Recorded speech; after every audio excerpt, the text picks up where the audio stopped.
सकाळी भारतीय जनता पार्टीचे शिष्टमंडळ राज्यपालांना भेटून आलं आणि राज्य सरकारच्या अपयशी कारभाराबद्दलचं निवेदन त्यांना सकाळी राज्यपालांनी दिलं. आता माननीय भारतीय जनता पार्टीचे प्रदेश उपाध्यक्ष आणि आपल्या सगळ्यांचे परिचित माननीय माधवराव भंडारी यांची ही पत्रकार परिषद आहे. राज्यातल्या गंभीर प्रश्नांबद्दल ते भाष्य करणार आहेत. मी त्यांना विनंती करतो की त्यांनी आपली पत्रकार परिषद सुरू करा. बिराजदार यापुढे. माझे सहकारी केशव उपाध्याय आणि उपस्थित पत्रकार मित्र, सचिन वाझे प्रकरणाने महाराष्ट्रातल्या सरकारच्या कार्यपद्धतीबद्दल अनेक गंभीर प्रश्न निर्माण केलेले आहेत. माननीय देवेंद्रजी फडणवीस यांनी गेल्या 2-3 दिवसांमध्ये यातले काही प्रश्न आग्रहाने पुढे आणले, समोर आणले.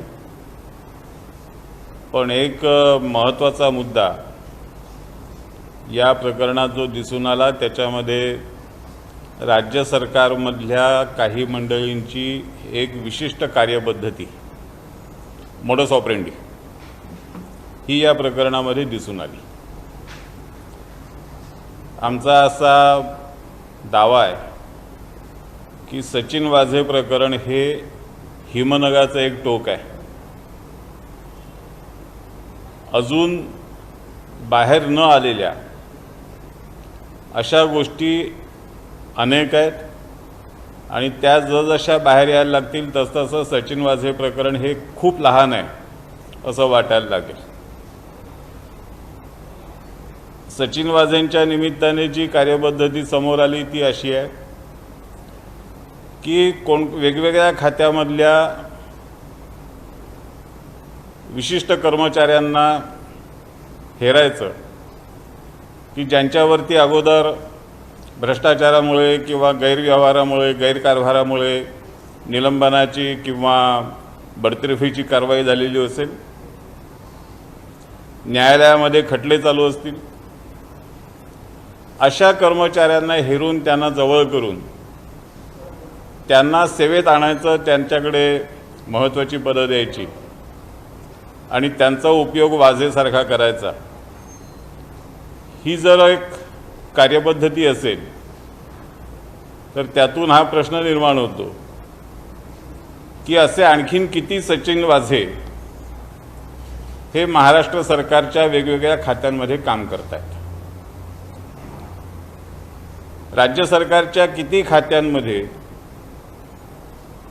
सचिन वाझे आहेत याबद्दल राज्य सरकारने काही स्पष्टीकरण करणं आवश्यक आहे.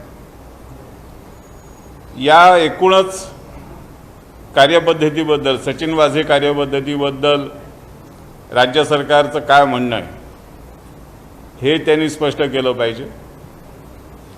आणि हा जो पाण्याखाली बुडालेला प्रचंड हिमनग आहे भ्रष्टाचाराचा आणि गैरकारभाराचा, त्याच्याशी सामना करण्यासाठी हे राज्य सरकार नेमकं काय करणार आहे हे त्यांनी स्पष्ट केलं पाहिजे. दुसरा मुद्दा आजच्या उच्च न्यायालयातील सुनावणी, सर्वोच्च न्यायालयातील सुनावणीमधून जो समोर आलेला आहे त्याच्यातले 2 प्रमुख मुद्दे मी आपल्या समोर मांडू इच्छितो. की एकतर सर्वोच्च न्यायालयाने आपलं निरीक्षण नोंदवले की हे आरोप खूप गंभीर आहेत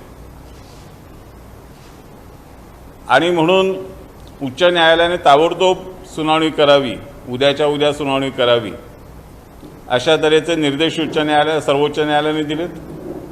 आणि अधिक महत्त्वाचा भाग म्हणजे गृहमंत्री अनिल देशमुख यांना सुद्धा याचिकेमध्ये पार्टी करून घ्यावं, पक्षकार करून घ्यावं, अशा तऱ्हेचं निरीक्षण सर्वोच्च न्यायालयाने नोंदवलेलं आहे. याचा अर्थ अनिल देशमुख हे गृहमंत्री या नात्याने जर या याचिकेमध्ये पक्षकार झाले तर ते न्यायालयाच्या छाननीला, न्यायालयाच्या उलट तपासणीला उपलब्ध होतील आणि त्याच्यातून आणखीन अनेक गोष्टी समोर येऊ शकतील. त्यामुळे सर्वोच्च न्यायालयाचा आजचा जो निर्देश आहे तो त्या दृष्टीने खूप महत्त्वाचा आहे. माझं निवेदन संपलं. आपल्याला काही प्रश्न विचारायचे असतील आपण विचारू शकता. सर्वोच्च न्यायालयाचे निर्देश आहे, त्याच्यावर अनिल देशमुखांना प्रतिवादी करायला सांगितलेलं आहे आणि सुप्रीम कोर्टाने केस हायकोर्टात पाठवली. याचा अर्थ काय सांगताय? सर्वोच्च न्यायालयाने तांत्रिकतेचा आग्रह धरला आणि तांत्रिकतेचा आग्रह धरत असताना सुद्धा सर्वोच्च न्यायालयाने हे स्पष्ट केलं की हे प्रकरण खूप गंभीर आहे, याच्यामध्ये मांडलेले मुद्दे खूप गंभीर आहेत, त्यामुळे त्याची ताबडतोब सुनावणी झाली पाहिजे. हा आग्रह सर्वोच्च न्यायालयाने धरलेला आहे आणि उच्च न्यायालयाला त्या पद्धतीने निर्देश दिलेले आहेत.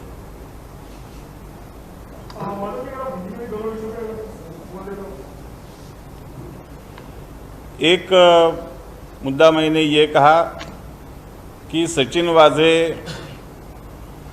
प्रकरण के कारण महाराष्ट्र सरकार में क्या एक विशिष्ट कार्यपद्धति इस्तेमाल की जा रही है, ये सवाल पैदा होता है. ये कार्यपद्धति जिसे मोडस ऑपरेंडी कहते हैं, ये हो सकती है कि अलग अलग स्तर पर ऐसे कर्मचारी ढूंढे जाए कि जिनके ऊपर कभी ना कभी सस्पेंशन या डिसमिसल की कार्रवाई हुई है, डिपार्टमेंटल इंक्वायरी हुई है, कोर्ट्स में कुछ न कुछ कार्रवाइयाँ चल रही है, और ऐसे कर्मचारियों को ढूंढकर उनको वापस सर्विस में लाए और उनको सचिन वाजे जैसा इस्तेमाल करें. अगर ये मोडस ऑपरेंडी बन गई हो तो इसका मतलब ये निकलता है कि इस सरकार में केवल एक सचिन वाजे नहीं है, अन्य डिपार्टमेंट्स में, अन्य मंत्रालयों में भी उन्होंने अपने अपने सचिन वाजे तैयार किए होंगे या तैयार किए हैं. तो ऐसे जो लोग हैं उनके बारे में अपनी भूमिका क्या ये सरकार स्पष्ट करेगी? ये जो सचिन वाजे प्रकरण है, it is a tip of iceberg.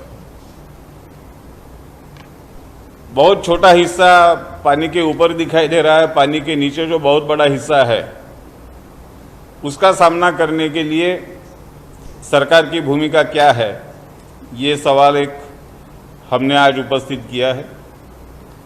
और दूसरा, आज जो सर्वोच्च न्यायालय में परमबीर सिंह की याचिका की सुनवाई हुई, उसमें सर्वोच्च न्यायालय ने तांत्रिकता का आग्रह धरते हुए उच्च न्यायालय में जाने के लिए कहा, लेकिन उसी के साथ साथ ये भी स्पष्ट कर दिया कि जो आरोप लगाए गए हैं वो बहुत ही गंभीर है, संगीन है, और उसको देखते हुए उच्च न्यायालय तुरंत कल ही उसकी सुनवाई करे, ये निर्देश सर्वोच्च न्यायालय ने उच्च न्यायालय को दिए हैं. और साथ साथ ये भी कहा है कि अनिल देशमुख गृह मंत्री जो है उनको इस याचिका में एक पार्टी बनाया जाए, एक वादी बनाया जाए, उनको इसमें बुलाया जाए. अगर सर्वोच्च न्यायालय का ये निर्देश देखते हैं तो इसका मतलब साफ होता है, जाहिर होता है कि अगर अनिल देशमुख ये इस याचिका के प्रतिवादी बन जाते हैं तो उन्हें न्यायालय में, फिर वो उच्च न्यायालय हो या सर्वोच्च न्यायालय हो, न्यायालय में खड़ा रहना पड़ेगा. और न्यायालय की जो एग्जामिनेशन है, क्रॉस एग्जामिनेशन है, उसका सामना करना पड़ेगा और न्यायालय के सवालों का जवाब देना पड़ेगा. और ये एक बहुत ही महत्वपूर्ण निरीक्षण सर्वोच्च न्यायालय ने रखा है, जिसका असर बहुत गंभीरता से होने वाला है. सर, अदालतों को लेकर क्या आप अपने आसानी में कि अदालतों में जो चीजें होंगी या कोर्ट में जो चीज होगी उस पर दबाव देना पड़ेगा इनको, लेकिन शिवसेना के सांसद और प्रवक्ता संजय राउत का कहना है कि सुप्रीम कोर्ट में भी न्याय नहीं होता है, ऐसा खुद पूर्व मुख्य न्यायाधीश रंजन गोगोई कह चुके हैं. कौन कह चुके हैं? रंजन गोगोई को कोर्ट करते हुए उन्होंने कहा कि उन्होंने खुद सुप्रीम कोर्ट का विश्वास दिखाया कि वहां न्याय नहीं होता है. जब अपने को सूट करता है, जब अपने को अच्छा लगता है तो किसी न किसी व्यक्ति का कहा हुआ आधा अधूरा इस्तेमाल करना, ये तो एक चालाकी होती है। उच्च न्यायालय हो, सर्वोच्च न्यायालय हो, यह इस देश की संविधान ने निर्माण की हुई व्यवस्था है और जिस व्यवस्था का आग्रह हमारे संविधान के शिल्पकार डॉक्टर बाबा साहब आम्बेडकर ने बार बार रखा था, उसके महत्व के बारे में कहा था। अगर हम संविधान पर विश्वास नहीं रखते हैं, अगर हम डॉक्टर बाबा साहब आम्बेडकर ने जो व्यवस्थाएं निर्माण करी थी उनके ऊपर विश्वास नहीं रखते हैं, तो बात अलग है।